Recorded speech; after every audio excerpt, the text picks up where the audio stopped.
میں نے آج تک نہیں دیکھا کہ کسی مردے کو سفید رنگ کے علاوہ کسی اور رنگ کا کفن دیا گیا ہو، کالے رنگ کا، نیلے رنگ کا، پیلے رنگ کا۔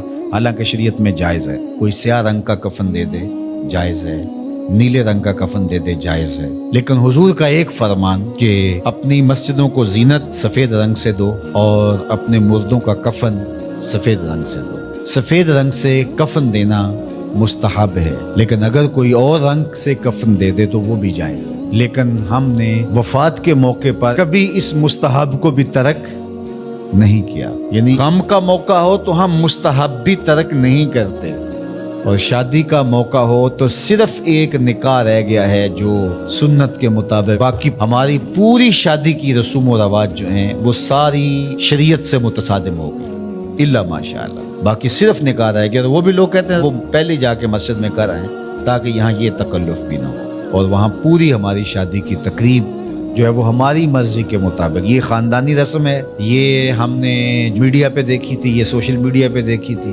یہ ہمارے ایک دوست کی شادی پہ گئے تھے، یہ ہم نے وہاں دیکھا تھا، اور کتنی تہذیبوں کا مغلوبہ بنا کے ہم ایک تقریب کرتے ہیں اور اس میں ہماری خواہش ہوتی ہے۔ ہم شریعت سے نہیں پوچھتے کہ شریعت اس کے بارے میں کیا کہتی ہے۔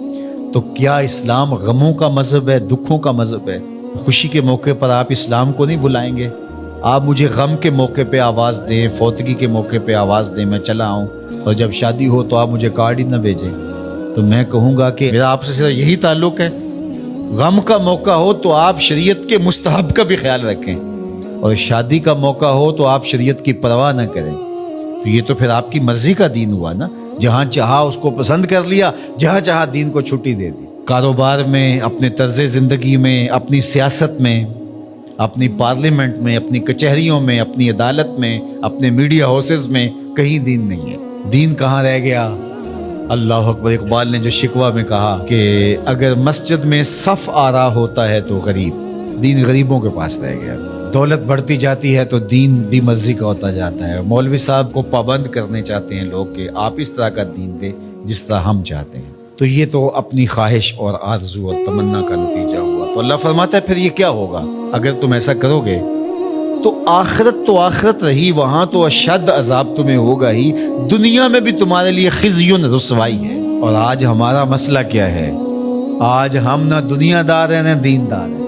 کافر تو سیدھے سیدھے کافر ہیں اور اپنا ان کا نظام ہے اور اس نظام کے مطابق چل رہے ہیں، اور ہم کیا ہیں؟ ہم رادے بٹیر رادے دیتے ہیں۔ کبھی ہم کہتے ہیں ہم مسلمان ہیں اور کبھی کہتے ہیں نہیں، ہم جدید تہذیب کے نمونے ہیں اور ہم اس صورت کے اندر اپنے آپ کو دکھانا پیش کر رہے ہیں۔ تو ہماری شکلیں روز بدلتی رہتی ہیں۔ مسجد میں آتے ہیں تو ہم ٹوپی پہن لیتے ہیں اور پھر ہم ٹوپی بھی وہیں چھوڑ جاتے ہیں، اور میں کہتا ہوں نماز بھی وہیں چھوڑ جاتے ہیں۔ جب دکان پہ بیٹھے ہوتے ہیں تو اس وقت ہم نمازی نہیں ہوتے، بلکہ ہم حج اور احرام بھی وہیں چھوڑ آتے ہیں، اور ہم یہاں اور طرح کے مسلمان ہوتے ہیں، حج پہ اور طرح کے مسلمان، اعتکاف میں اور طرح کے مسلمان ہوتے ہیں، اور ہم باہر اور طرح کے مسلمان۔ حالانکہ یہ ساری تربیت ہے ہماری عملی زندگی میں، اس کا اثر پیدا ہو۔ جب سجدہ کریں تو سجدے کا نور لے کے گھر پلٹیں، جب رکوع کرے تو رکوع کا جمال ہمارے ساتھ سفر کرے، جب حج کرے تو حج کا نور ہمارے ساتھ اتر کے آئے اور ہم اس کو معاشرے میں بانٹیں، اعتکاف کا جمال ہماری طبع کے اندر راسخ ہو جائے اور ہمارے اندر جو ہے وہ نور بکھیر دے۔ تو مسلمان کا دین اور دنیا الگ چیز نہیں ہے، مسلمان کا دین اور دنیا ایک ہی چیز ہے، اور وہ اکٹھے چلتے ہیں، اور ان کو جدا کریں گے تو پھر چنگیزی کے علاوہ کچھ باقی نہیں رہے گا۔